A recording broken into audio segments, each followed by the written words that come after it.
Welcome to the Stephen Mansfield audio podcast.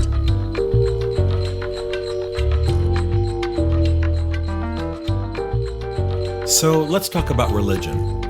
My grandmother used to tell me that I shouldn't talk about religion and politics in polite company. And of course, I spend most of my time doing both of those all the time, talking about both of those all the time. I want to talk about religion because there's a trend in our society that really fascinates and irritates me at the same time. And I think it's going to lead us in a very misguided sort of direction. And it's this desire, I think it's sort of a desire that's arisen out of our culture in the last century or so, maybe a little longer than that, to believe that all religions lead to the same place. It's sometimes said all roads lead to Rome, meaning ultimately all religions head in the same direction. Now, I spend a lot of time studying religions, teaching on religions, writing about religions, fascinated with them. I'm very clear about what I believe. I'm very clear about who I am and where I stand. But for a guy who is, probably best described as an evangelical, I think I'm broader than the way that word is usually defined, but that's fine. I don't mind taking that title. I have lots of relationships with Muslims and Buddhists and Hindus and what have you, and I like those interactions, and I like the fact that we disagree. I like the fact that I'm being bold about being a Christian. I like the fact that I still have relationships with these people, and they know that I'm always going to try to convince them in a polite way, despite whatever other fun or professional work we're doing. I'm always going to try to convince them that Jesus is the way. That's just who I am as an evangelical. I'm not rude. I'm not bombastic, but that's what I believe. Well, what's interesting is that in our society, there's a sort of a wish, kind of almost a secularist's dream, or maybe it's not a secularist dream, but it's a wish or desire that's coming out of our society that all religions can somehow be either morphed into one or that they all lead to the same place. And whatever else is true of religion, whatever else is true of the world's religions, that idea cannot be true. And this is what I want to talk about today. I was reading recently about a new movement called Chrislam. And Chrislam is an attempt on the part of some to merge Christianity and Islam. Now, there are some common underpinnings to Christianity and Islam, no question about it. Muhammad was a man who traveled as a caravan leader for many, many years. He spent a lot of time with Jews and Christians. He admired them. And when he devised his religion, he brought many elements of Christianity and of Judaism into Islam. No question, we can document it. I mean, even down to practical things like, the eating of pork and so on. I mean, there's just no question that there's a certain amount of overlap. But the substantive differences cannot be sidestepped other than by people who don't believe these religions are true or don't respect them. If you don't respect religions, if you don't respect their various distinctives, then you can just say, they're all basically the same thing. Let's just shove them all into the same box. But if you have respect for their theological distinctives and respect for the religions as they come from their adherents and from their tradition, well, they can't be blended. They can't be merged. Let me give you some examples. Islam teaches that Allah is so far removed and so distinct from man that to even associate with him with something is a sin called shirk. That's spelled the way we would say shirk responsibility, S-H-I-R-K. So that Allah, by definition, is a removed, capricious, all-powerful God who is not offering man a relationship. He's not offering man any kind of a joy way down deep in his heart. Christianity, on the other hand, posits a God who is all love. By the way, in Islam, there are 99 names for God. None of them is love. In Christianity, God is all love. He's always trying to reach to man. He is always trying to use any means he can to communicate who he is to man. He'll compare himself to an unrighteous judge or a neighbor who's irritating us by hammering on our door at night. He'll relate himself to a flower or a bird or just anything he can find. And then, of course, ultimately, he gives us Jesus Christ, who is God and man merged. And so that's completely different. Let's take the issue of Jesus. In Islam, Jesus is one in a series of prophets, but he's not the Son of God.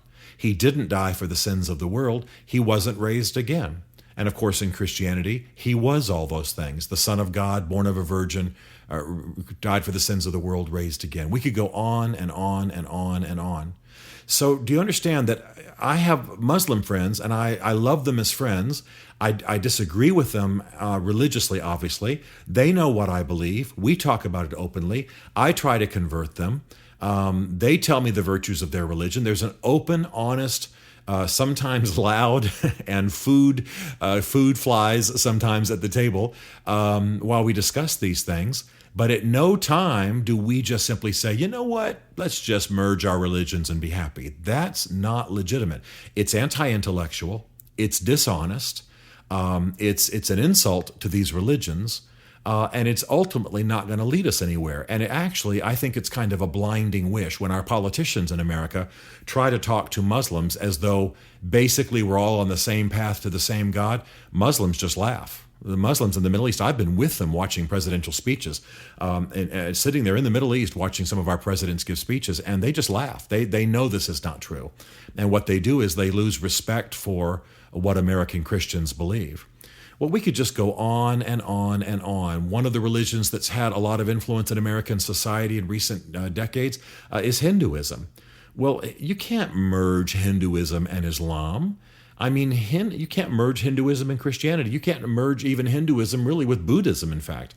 These are not the same. Hinduism teaches that our reality in this world is really not ultimate reality, and that our goal is to live through many incarnations in many different life forms, ultimately fulfill karma, and be liberated, achieve moksha, to become one with Brahman, the divine energy or ultimate intelligence of the universe. But there's not a personal God. There's not a deity out there that loves us and is sacrificing for us, or even is like the God in Islam. That's not what they believe.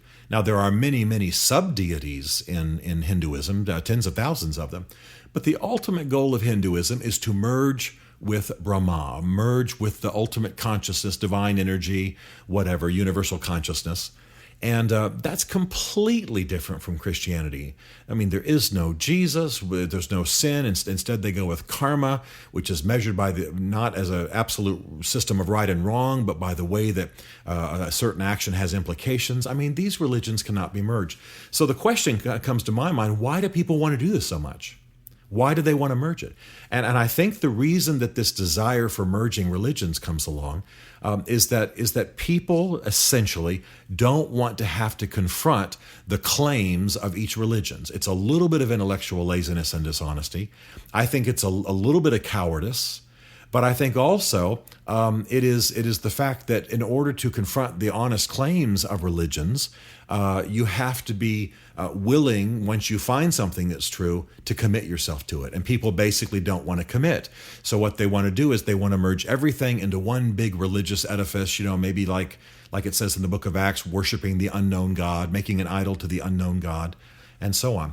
But I want to just caution those of you who are listening to this podcast, and I'm so glad that you do, watch the religious education that's being offered in your church, in your synagogue, in your temple.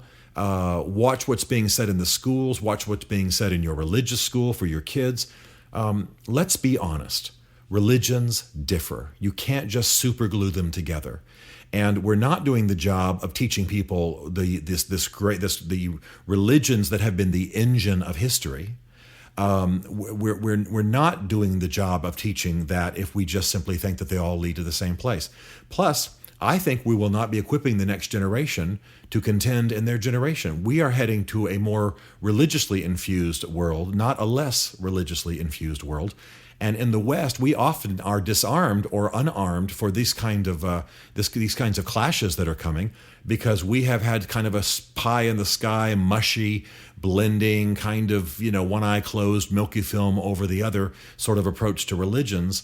And as a result, we have not dealt with the distinctives. And at the same time, of course, as you've heard me speak of in other podcasts, we're dumbing down our own Christianity here in the West.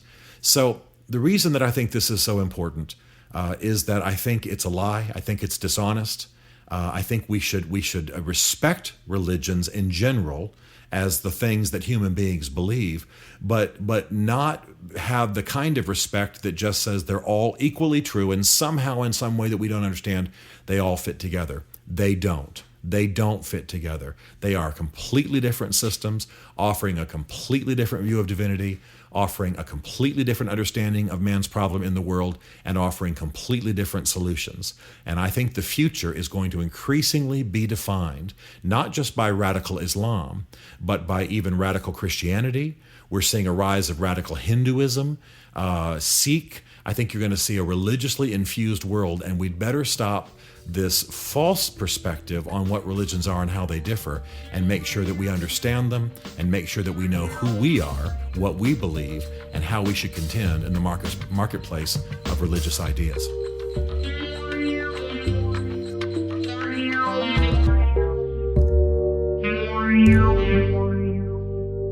This Stephen Mansfield podcast was brought to you by the Mansfield Group. Find us at mansfieldgroup.com.